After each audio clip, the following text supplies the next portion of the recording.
So Voltron. I'm nervous. It's okay. It's okay. I am not nearly known enough to have people mad at me, so I can say what I want. So, I'm not really into like superhero stuff, like the movies, like Marvel. I only watch it because I've come this far. Like, I watched Infinity War. I watched everything except for certain. I have come so far, I might as well see this garbage through. That's how I feel about Voltron. Season 7 of Voltron. Wasn't that like a month ago? More, probably. This is gonna be full of spoilers. Fair warning, I will not be holding back. Right, okay, Season 7 came out 2 months after Season 6. And, you know, red flag. It was pretty bad. It was pretty bad. But no worse than usual, so.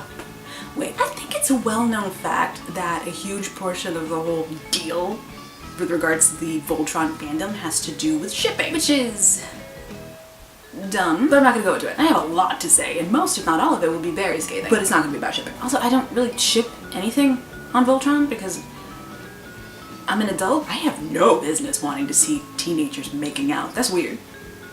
Like, I'm grown. I'm not gonna pop open any shipping discourse. I have no stake in it. I'm going to keep it civil. But real quick, sheath is gross and cleanse is boring. It is never a good idea to bury your gays. It's even worse to do it after you announce to them that, can I please? Especially right after you announce to them that a popular character, Shiro, would be gay and has been gay this whole time. And you're about to introduce his significant other, which I was hype about, honestly. If anybody was gonna be gay, I'm glad it was Shiro. But then the show doesn't even explicitly state that that's the case. It never says that Shiro's gay, never says that Shiro is in a relationship with Adam or was in a relationship with Adam. We're just supposed to like infer that. If they hadn't announced it at Comic-Con, I would not have inferred that. I would just assume that they were just like really good friends, because I'm used to disappointment. So you kind of have to say it explicitly in text because heteros be dumb. Be dumb. Everyone else is just so used to not getting anything that they don't assume that we're getting it. Heteros?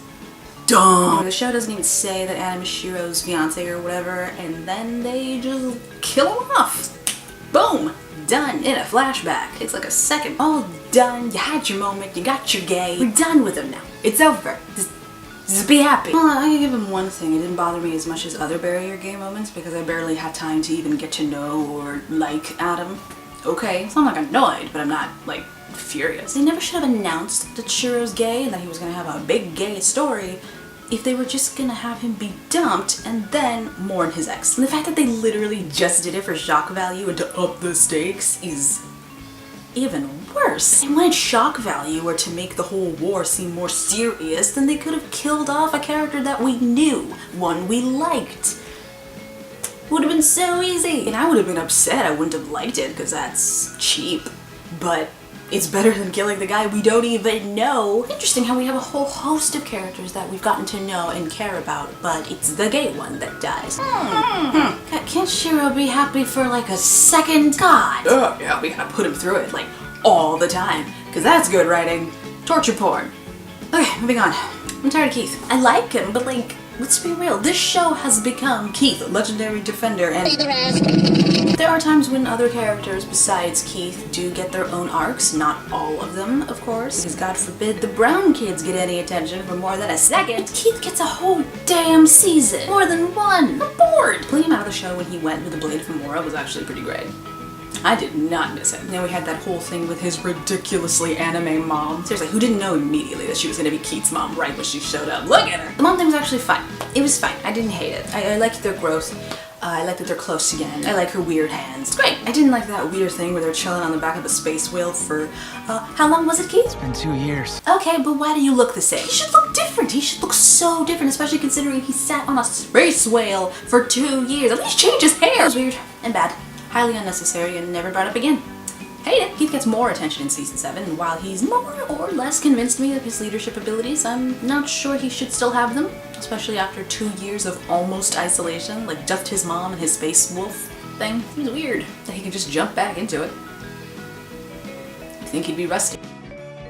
They tease Clance a little bit more, and at this point I just feel bad for you losers. God, Voltron, stop doing this. It's not cute. It was funny, but now it's just sad. You can't keep pretending Clance is ever gonna happen, or even just like boop boop, you know, boop boop, teasing it, and then shoving Keith with Aksha?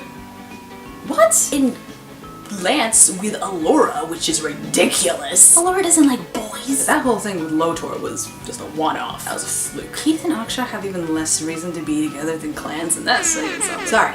I said I wouldn't get into shipping, and I won't. Honestly, I was fine with Keith and Aksha getting together because that would upset so many Sheath freaks. Oh god. Allura had zero development this season. She had nothing to do. Like nothing. Same with Pidge. Also Lance. Although seeing Lance's family was great, and I was really looking forward to it, so thanks for that. Finally.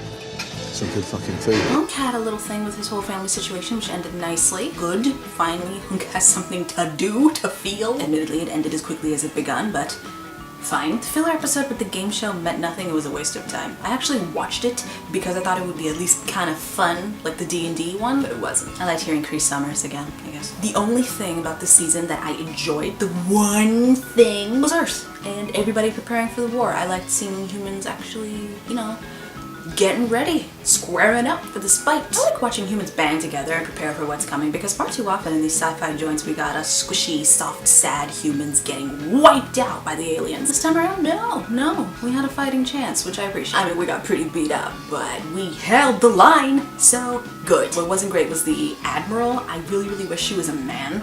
Because, I mean, while I enjoy having women in power, it was not fun to see her be undermined by every man she talked to. She was borderline incompetent, and then she ends up betraying everyone, and then dying. Feminism. Whom else saw her betrayal coming? It was very clearly telegraphed, and served little to no purpose. She should have been a guy, because it's bad enough that you have so few important female characters when the one you introduce, who is in a powerful position, is like this, except Veronica. She's awesome. We love Veronica. Allura and Lance.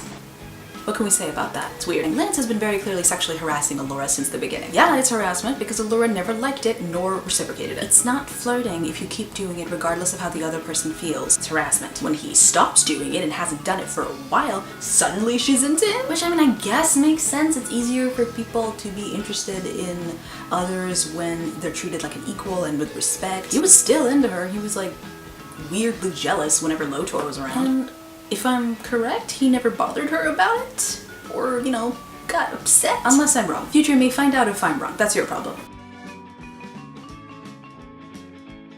He just feels like a rebound, man. Like, it's kind of sad. She was never into him until after the Lotor disaster. The writers, much like the writers of Avatar, are very bad at writing romance. I'm not sure why they try. Speaking of the writers being bad, wow, they're bad. Maybe they're not so, like, terrible alone, but together, a mess. The show is a garbage fire in terms of the writing and the animation, but the latter is not nearly as bad as the former. And sometimes the animation is actually pretty legit. Like, sometimes it's tight. I would easily believe that the writers are good by themselves. I've seen that happen. I've seen writers who are good alone do terribly in a group set, in a collaboration. Like, I get that. That's me. When you put a group of writers with so many different ideas into one room and tell them to write one thing, it often doesn't end well. The writing on the show has gone downhill since season 2, possibly earlier. It's racist, fatphobic, misogynistic, homophobic, and generally bad. I have no idea what it takes to write a show, so maybe I'm way out of line.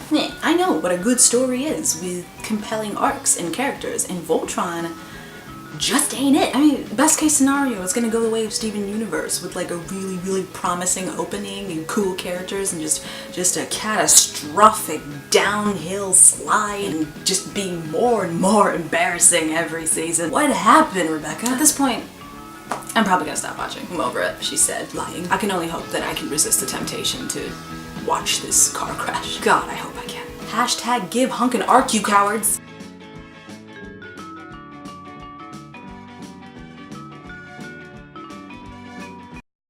I swear the only good thing that has ever come from Voltron existing was my OC Terrell. She's great. She was the Black Paladin before Shiro because Zarkon was evil, so they got rid of him, and so they needed a new paladin, and the Black Lion had to choose somebody, and they choosed her. She was a leader for years and years, and then she died. But she came back, and she was pretty, you know, messed up about it because she's half dead. It's hard to explain, but magic. Don't even worry about it. Allura put Shiro's soul back into just some random body with magic. I can do this. She had cool hair and a history with Allura.